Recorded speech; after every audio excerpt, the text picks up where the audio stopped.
Hey guys, welcome back to my channel. My name is Marco. I am an Ateneo graduate of BS Biology. Hopefully, I will get into medical school soon. And in this video, I'll pretty much show you guys how my mom's day look like. If you read the title, she is a pediatrician. And before I get into the actual vlog, I want to give a brief background so you guys know a little bit about my mom before going into this video. For her undergraduate degree, which was BS Biology, and for her med proper, she did take both of them in UST. And in her residency training program, it was taken in East Avenue Medical Center. And ever since finishing it at around 1996, she has been a practicing pediatrician a good 2 years before I was born. Hey guys, so I wanted to add a tidbit of information actually. So my mom practices in both government hospitals as well as private hospitals. It's pretty cool actually because she served as the training officer in the government hospital for the Department of Pediatrics for about 9 years, after which she was appointed as the chairman of the same department and served for about 6 years at that. With a brief background out of the way, let me take you through a day in the life of a practicing pediatrician. So my mom usually wakes up at around 5:30 a.m. to 6 a.m. and already starts getting ready for the day.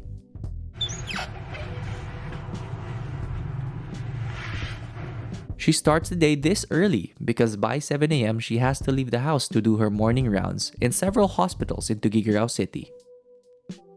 Ay ba?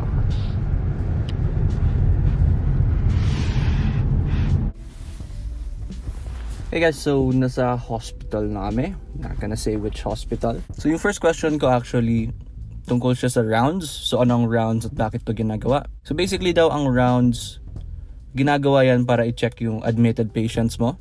Usually ginagawa to daily, pero depending on the condition of the patient daw, pwede maging twice or thrice a day mo i-check yung patient. Ang basis talaga yung condition ng patient. Okay, nag-round sa yung mom ko, hintayin ko bumalik, and then, yeah, answer more questions.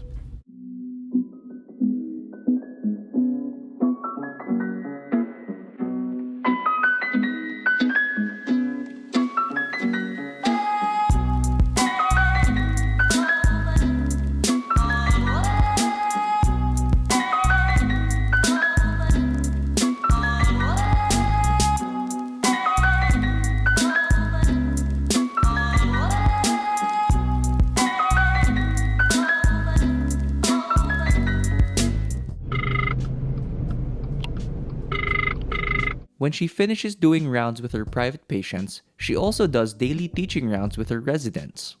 This is because she is connected to a tertiary training government hospital where she helps train the next generation of pediatricians. After all of that, she heads straight to her clinic where she sees patients who would want to have consultations with her. Patients in her clinic are considered outpatients. They go to her for consultations, which goes for both sick and well children. She also gives her patients their scheduled immunization, so that includes flu, pneumonia, and polio shots, among others. If the patient is manageable, she gives them a prescription or general advice on what to do. If not, then she might ask the patient to be admitted to a hospital. When the morning clinic sessions finishes, she takes a short lunch break. At this time, should it be permitted, she takes a nap since it is what she calls her siesta time.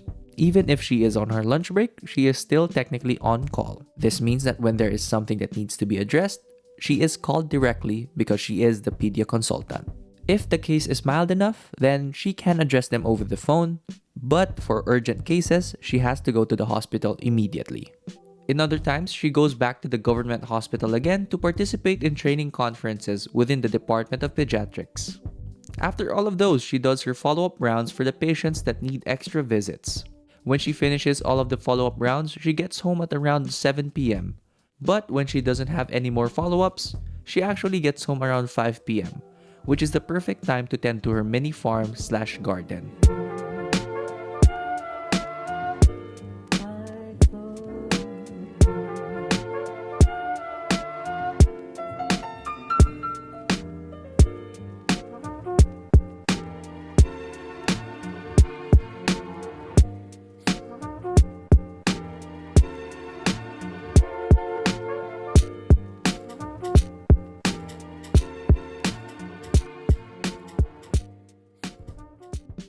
Actually, even after her clinic hours, she is still technically on call. She shared that there are times that she was called in at night to do baby catches in the hospital because pedia consultants have to be present for that.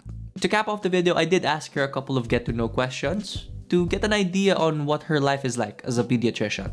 The first question I asked was actually why did she choose to be a pediatrician? And I also asked if she can tell me a couple of good things about being a pediatrician. Funnily enough, her first two choices were actually Opta and OB, but during her internship, residents noted of her great performance, going so far as saying, "Balik ka dito para sa residency mo."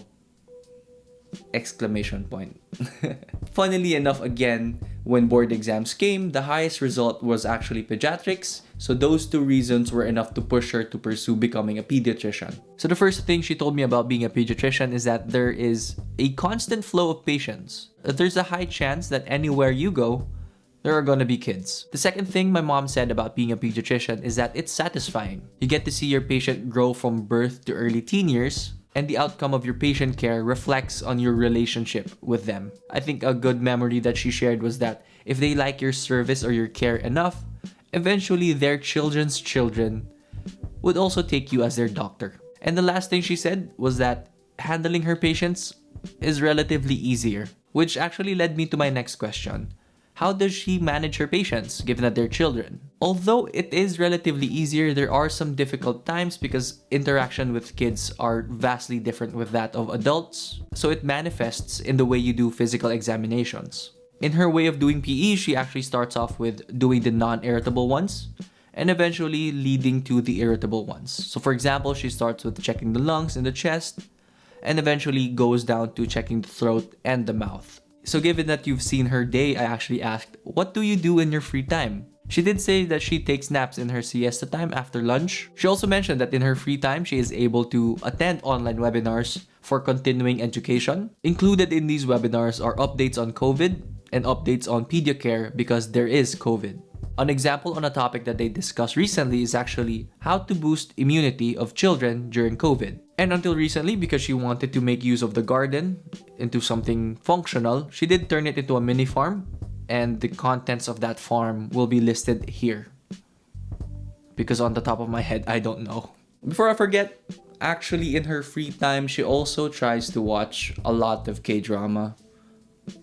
Yeah, she's a K-drama fan. Okay, that pretty much ends this video. Hopefully this was helpful, insightful, and also kind of enlightening because I do shed some light on how a practicing pediatrician's life is usually like. If you do have any more questions, you can always comment them down below. I will try to address it as soon as I can. Question for the video, what vegetable do you guys suggest my mom grow in her farm?